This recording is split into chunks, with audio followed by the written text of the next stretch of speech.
Welcome to Luca and Miguel. Enjoy the video. You start by preparing your account and project so saving to cloud works immediately. Sign into Autocad with your Autodesk ID, then confirm your subscription level and that cloud storage is enabled. Once signed in, connect Autocad to your preferred cloud provider inside the application and grant access permissions. Make sure to set a default cloud folder for new drawings so you don't waste time browsing. This keeps versions organized and reduces sync conflicts later. Next, save your drawing directly into the cloud folder and watch Autocad start syncing in the background.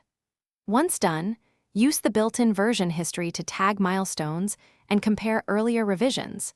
This explains why cloud saves reduce rework. Make sure to invite teammates with view or edit rights and assign folders to roles so work streams remain separate. Don't forget to enable automatic backups and conflict resolution, prompts so changes from different users merge cleanly. To complete the workflow, export final drawings to the required formats and lock or tag the final cloud version so others know it's complete. Once done, confirm that all files show a synced status and run a quick open test from another device to verify integrity. If syncing fails, first re-authenticate your Autodesk account, then clear the local cache and restart Autocad. This often resolves conflicts. If problems persist, restore the last known good version from the cloud history and Thanks for watching and please subscribe. It's the best investment you'll ever make.